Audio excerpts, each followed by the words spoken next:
बिहार के फतेहपुर में सुबह से ही काली काली घटाएं उमड़ आईं। तभी बारिश शुरू हो गई। रवि ने फिर भी ठेला लगाए रखा। सड़कें सूनी थीं। लो जी, गर्मा गर्म दही पूरी, फतेहपुर की सबसे मशहूर ताजी कुरकुरी पूरी, ठंडा मीठा दही और मेरी दादी के हाथ की बनी हुई मीठी तीखी चटनी। एक बार खा लो तो मुंह फिर नहीं हटता। आओ आओ, देखो देखो, गर्मा गर्म दही पूरी। पापा, आपने मुझसे कहा था ना बेटा, दही पूरी बेचकर हमारा घर चलेगा। मेहनत कर, कभी हार मत मानना। मैं कोशिश कर रहा हूँ पापा। रोज 4 बजे उठता हूँ, खुद पूड़ियां बनाता हूँ, बारिश में भी ठेला लगाता हूँ, पर आज केवल 15 रुपए बनी। 2 घंटे बीत गए। कुछ देर बाद नानकी चाची आई छाता लिए हुए।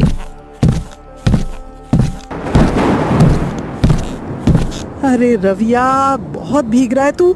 आज तो बारिश ने जम के कहर ढाया है। मैं तो सोच ही रही थी रवि का ठेला लगा होगा या नहीं, लेकिन तू है कि नहीं मानता। चल दे दे 2 प्लेट। चाचा को चटपटा पसंद है और उनकी तबीयत भी ठीक नहीं है, तो कुछ तीखा खिलाऊं तो उन्हें अच्छा लगता है। पर हाँ, ज्यादा तीखा मत करना, वरना डांट पड़ेगी मुझे। जी चाची, बिल्कुल। मीठा दही और थोड़ी तीखी चटनी, बिल्कुल चाचा के लिए परफेक्ट। मैंने आज नई चटनी बनाई है, जरा चक्कर देखना।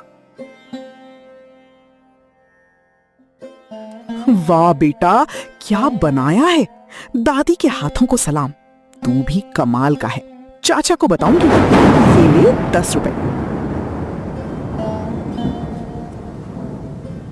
नानकी चाची चली गई, तब भोला चाय वाला आया।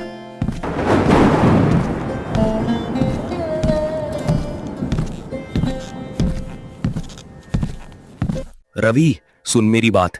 चाय के साथ अगर तेरी दही पूरी मिल जाए तो कहीं का नहीं छोड़ता। लोग कहते हैं भोला की चाय और रवि की दही पूरी, यही असली फतेहपुर का नाश्ता है। 1 प्लेट देना। और हाँ, मैंने तेरी दादी से कहा है कि मुझे चटपटी चटनी देने को, पर तूने तो मीठी दे दी। कोई बात नहीं, आज मीठा ही सही। भोला काका, अगली बार चटपटी पक्का। लीजिए आपकी प्लेट, 5 रुपए। दोनों ग्राहक चले गए। रवि ने टोकरी देखी, अभी भी 20 प्लेटें बची थीं। बारिश तेज हो गई। रवि ने टोकरी ढकी और बड़बड़ाया। आज मोनी को पेंसिल नहीं दिला पाऊंगा। दादी की दवा भी रुकेगी। दादा ने कहा था एक दिन तू सबको दही पूरी खिलाएगा, पर आज तो क्या करूं, किससे कहूं। तभी एक बूढ़े बाबा वहां आए। उनकी उम्र 80 साल थी। लाठी टेकते हुए चलते थे, कपड़े फटे हुए थे। रवि ने उन्हें देखा तो तुरंत खड़ा हो गया। बेटा, मुझे भूख लगी है, मेरे पास पैसे नहीं हैं, बस थोड़ी सी दही पूरी खिला देगा, मैं बदले में तुझे आशीर्वाद दूंगा। मैं कोई साधारण बाबा नहीं हूँ बेटा, मैं गांव के मंदिर में पूजा करता था पहले, अब बूढ़ा हो गया हूँ, कोई पूछने वाला नहीं।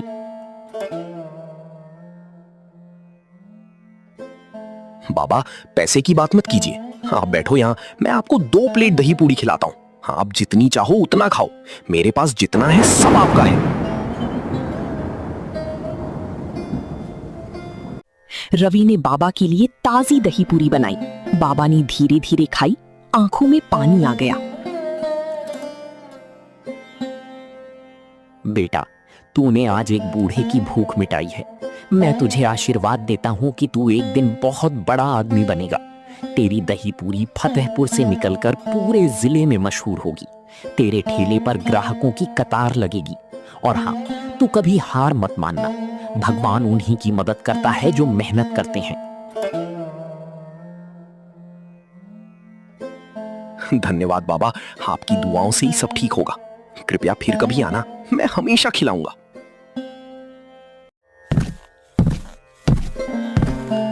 बाबा चली गई, लेकिन उनकी बात रवि के मन में बैठ गई। उसने फिर से ठेला संभाला। बारिश में भीगता हुआ रवि शाम को घर पहुंचा।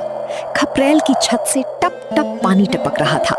दादी चूल्हे पर रोटी बना रही थीं। दादा खाट पर लेटे थे। मोनी दरवाजे पर बैठी राह देख रही थी। उसने रवि को देखा तो दौड़ती हुई आई। भैया भैया बताओ ना, बिक गया सब? आज कितने पैसे बने? दही पूरी सब बिक गया क्या? मैंने तो सारा दिन सोचा कि आज भैया के ठेले पर कितने ग्राहक आए होंगे। नहीं मोनी, सब बचा है। आज सिर्फ 15 रुपए बने। नान की चाची आई, भोला काका आए, बस इतना। बाकी तो सारा का सारा बच गया। मैंने बूढ़े बाबा को मुफ्त में खिलाया, वरना बस 5 रुपए और बचते। कोई ना भैया, कल ज्यादा बिकेगा। तुम्हें पता है, मैंने आज दादी से कहा कि भैया बहुत मेहनत करते हैं। दादी ने कहा तुम्हारा भैया शेर है, और मैंने तुम्हारे लिए पानी गर्म किया है, जल्दी जाकर नहा लेना, नहीं तो बीमार हो जाओगे। रवि का दिल टूट गया। वो दादी के पास गया और खाट पर बैठ गया। दादी, कल से मैं ठेला नहीं लगाऊंगा। कोई ग्राहक नहीं आता। बारिश ने सब खत्म कर दिया। अब मुझसे नहीं होगा। बेहतर है किसी के घर मजदूरी कर लूं।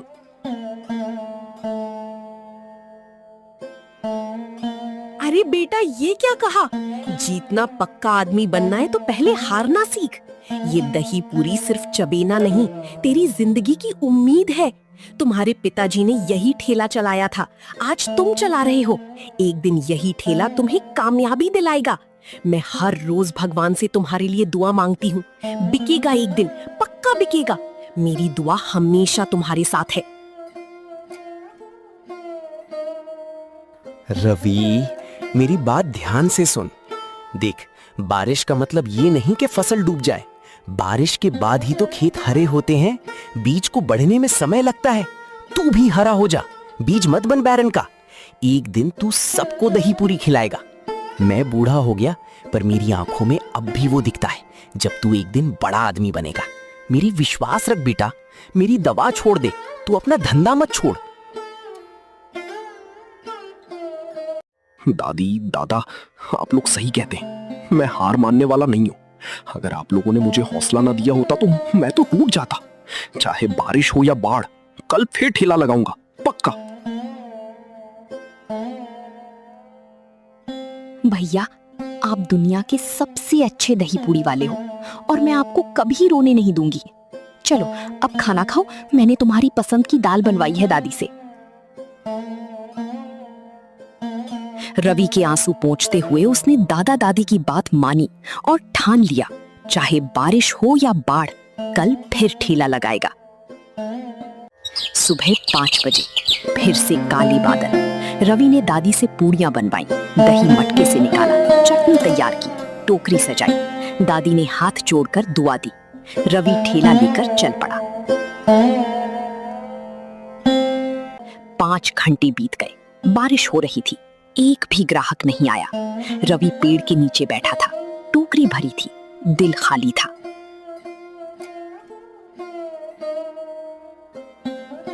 तभी मोनी, जो दादी से मना करके चुपके से आ गई थी, वहां पहुंची। बिना छाते के, बिना चप्पल के, पूरी भीगी हुई, सांस फूल रही थी उसे। तू यहाँ कैसे? इतनी बारिश में भीग जाएगी, तुझे जुकाम हो जाएगा। तू अभी घर चल, दादी डांटेंगी।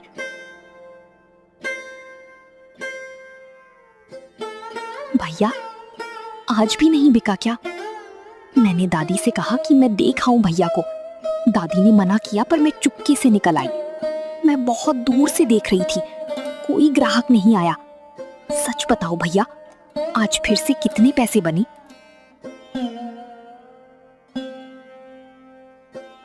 नहीं मोनी, आज भी नहीं, एक भी ग्राहक नहीं आया।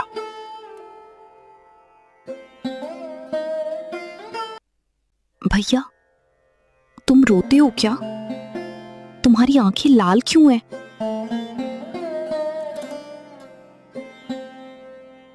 नहीं बच्चा, भैया को आंख में धूल लग गई। ये लो, ये पेंसिल तुम्हारे लिए लाया हूं।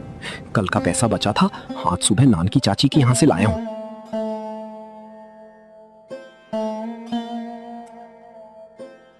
तुम पढ़ना, बड़ी बनना, मैं तुम्हारे लिए कुछ भी करूंगा।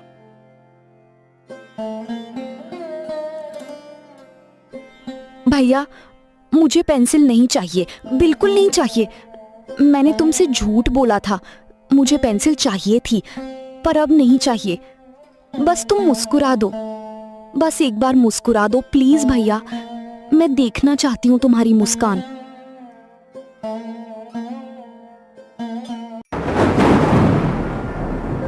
रवि ने मोनी को अपनी गोद में बिठाया और मुस्कुराया, लेकिन उसकी आंखों से पानी बहता रहा। बारिश और आंसू दोनों भिगा रहे थे उसे। मोनी ने रवि के गालों पर हाथ फेरा और कहा, भैया अब तुम रो मत, मैं यहाँ हूँ। और वो उसकी गोद में चिपक गई। दोनों भाई बहन पेड़ के नीचे बैठी बारिश देखते रहे। बारिश की बूंदें उनके चेहरों पर गिर रही थी, लेकिन अब वे आंसू नहीं थे, वे उम्मीद की बूंदें थी।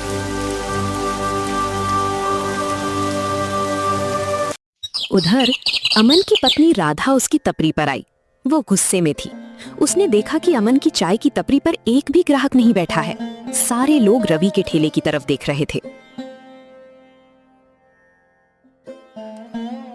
अमन, क्या हो रहा है यहाँ? हमारी चाय की तपरी पर कोई नहीं बैठता, हम कैसे गुजारा करेंगे? 2 साल से तू चाय बेच रहा है, पहले कम से कम 30-40 रुपए तो बन ही जाते थे, अब तो मुश्किल से 10 रुपए बनते हैं। वो रवि क्यों यहाँ दही पूरी बेच रहा है? तूने उससे बात क्यों नहीं की? तू कायर है क्या? अपने घर के बारे में सोच।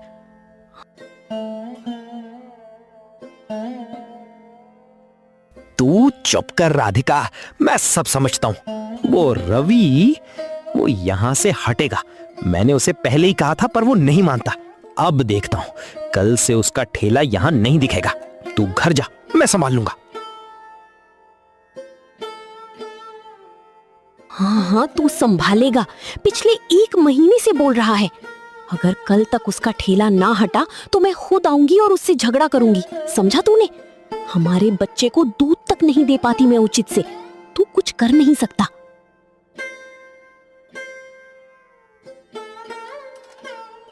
राधा चली गई। अमन ने गुस्से से रवि की तरफ देखा। उसने मन ही मन सोचा, कल पक्का उसका ठेला हटाऊंगा, चाहे कुछ भी करना पड़े। उसने एक कुल्हड़ पटक दिया और चुपचाप बैठ गया।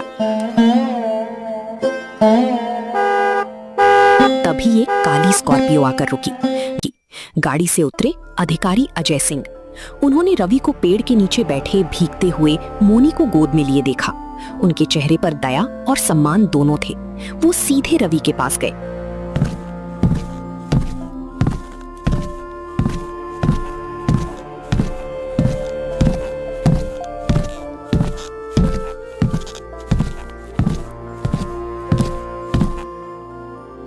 बेटा, तुम बारिश में दही पूरी बेच रहे हो और ये छोटी बच्ची तुम्हारी बहन है, ये भी भीग रही है। तुम्हारे माँ बाप कहाँ हैं? तुम कहाँ रहते हो? क्या यही तुम्हारी जिंदगी है?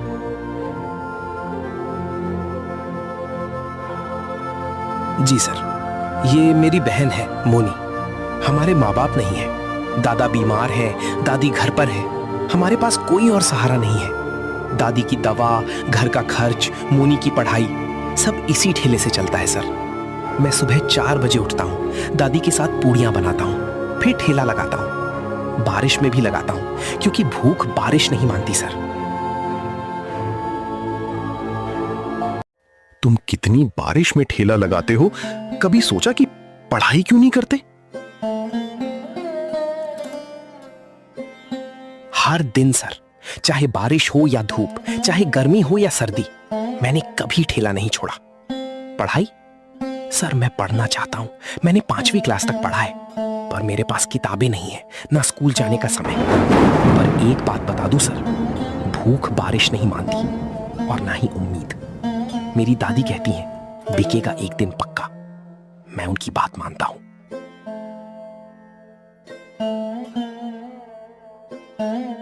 बेटा, तुमने आज मुझे जीत लिया। इतनी छोटी उम्र में इतना सब कुछ झेल रहे हो, फिर भी हौसला नहीं हारे। मुझे गर्व है तुम पर। ये लो 100 रुपए और ये मेरा कार्ड है। कल मेरे दफ्तर आना, स्कूल रूम नंबर 7। मैं तुम्हारी पढ़ाई की पूरी व्यवस्था करूंगा। फीस, किताबें, यूनिफॉर्म सब मुफ्त। तुम सिर्फ आना। और हाँ, 2 प्लेट दही पूरी देना। मैंने आज तक गांव में इतनी अच्छी दही पूरी नहीं खाई। रवि की आंखों में चमक आ गई। उसने अपनी गोद से मोनी को उतारा, 2 प्लेट दही पूरी बनाई, प्यार से अधिकारी सिंह के सामने रखी। अधिकारी सिंह ने खाई और बहुत सराहना की। फिर वो चले गए।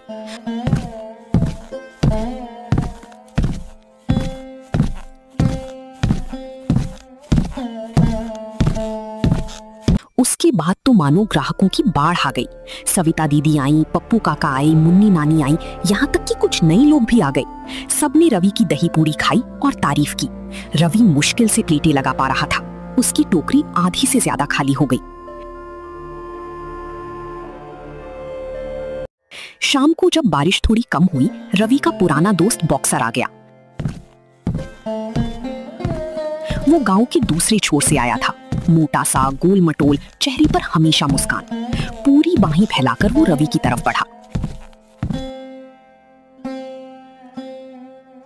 अरे रवि, क्या हाल है बेटे? कितने दिनों बाद देखा तुझे। तेरी दही पूरी की खुशबू मेरे घर तक आ रही थी। सच में, मैं दूसरे गांव में था, वहां से ही मुझे तेरी पूरी की याद आ गई। मेरी जान निकल रही थी। दे दे 2 प्लेट, भारी भूख लगी है। आज तो 2 प्लेट से काम नहीं चलेगा, 3 प्लेट दे दे।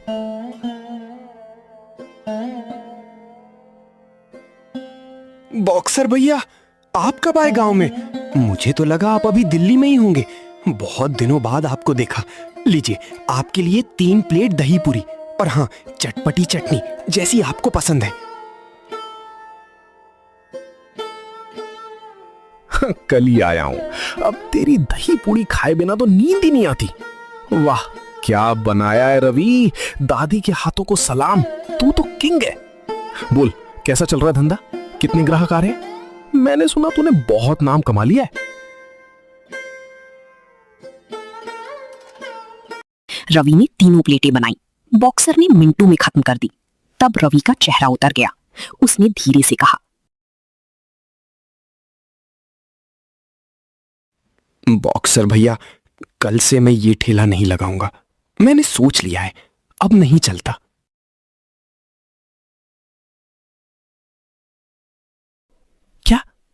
क्या कहा तूने? मेरे कानों ने सही सुना? क्यों? क्या हो गया? किसने तुझे रोका? बोल, मैं उससे निपट लूंगा। तू ऐसे कैसे हार मान सकता है?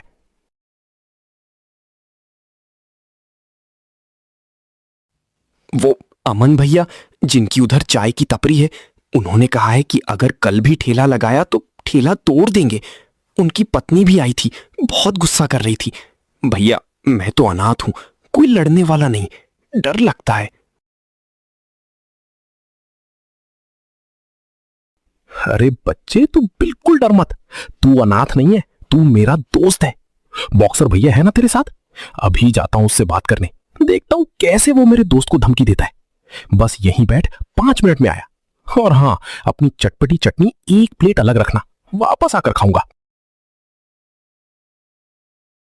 बॉक्सर रवि की ओर देखता है, फिर उसके सिर पर हाथ रखता है। बॉक्सर उठा और मुस्कुराते हुए अमन की चाय की टपरी पर गया।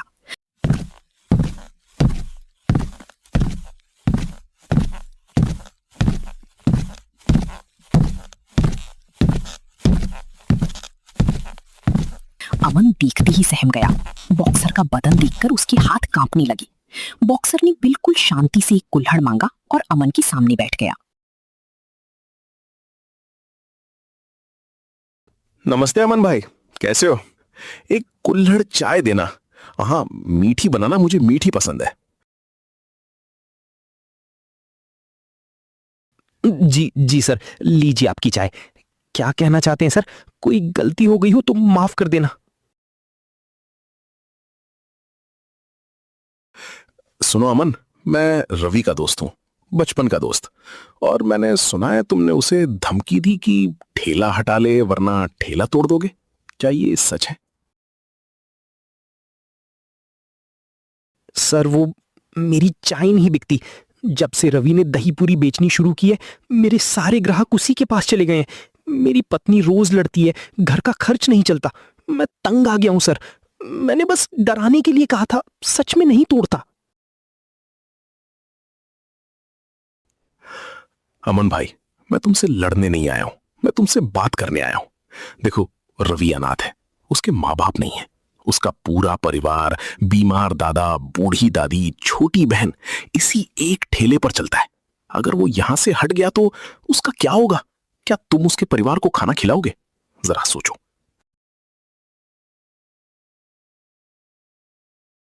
पर सर, मेरी चाय। बॉक्सर भाई, आप सही कह रहे हैं, मुझसे बहुत बड़ी गलती हो गई। मैं अंधा हो गया था जलन में। मैं खुद रवि से बात करूंगा, वो यहीं ठेला लगाएगा। और आपको 2 प्लेट दही पूरी मेरी तरफ से खिलानी है, बोल देना उससे। बस यही तो सुनना चाहता था अमन भाई। तुम बहुत अच्छे हो। देखना, अब तुम्हारी चाय भी खूब बिकेगी। और हां, रवि को कुछ मत कहना, मैं खुद उसे बता दूंगा।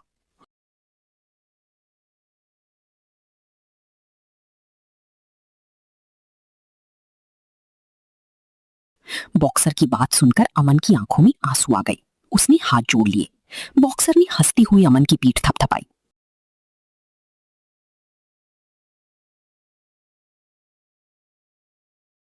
अगले दिन गांव के सरपंच चौधरी साहब भी रवि के ठेले पर आए। उन्होंने रवि की दही पूरी खाई और बहुत खुश हुए। रवि, तूने आज गांव का नाम रोशन किया है। अब से हर त्योहार पर तेरा स्टॉल लगेगा और गांव की तरफ से तुझे 500 रुपए की मदद भी मिलेगी। धन्यवाद चौधरी साहब। त्योहार के दिन पूरे गांव में उत्सव था। रवि के ठेले पर ग्राहकों की कतार लग गई। अमन भी खुश था, उसकी चाय भी चल रही थी। दोनों एक दूसरे को देखकर मुस्कुरा रहे थे। फतेहपुर का वो मोड़ अब खुशियों का मोड़ कहलाने लगा। उस शाम रवि घर पहुंचा। उसकी टोकरी बिल्कुल खाली थी। मोनी दरवाजे पर दौड़ी। उसकी आंखों में खुशी के आंसू थी।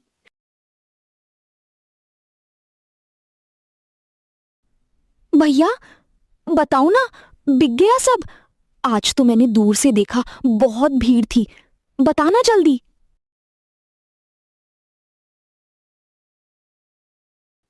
हाँ मोनी, आज सब बिक गया, सब। और अब रोज बिकेगा। और देख, तुम्हारे लिए नई पेंसिलें, कॉपियां और एक नई ड्रेस भी लाया हूं। मेरा बेटा बहादुर है। मुझे पता था बिकेगा एक दिन। मेरी दुआएं हमेशा तुम्हारे साथ हैं।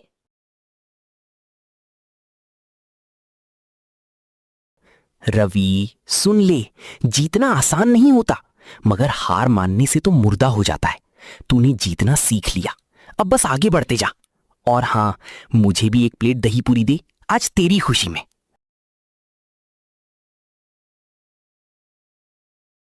उस रात बारिश थम गई। फतेहपुर के आसमान से बादल हट गए, लेकिन रवि के घर में खुशियों की बूंदी अभी भी बरस रही थी।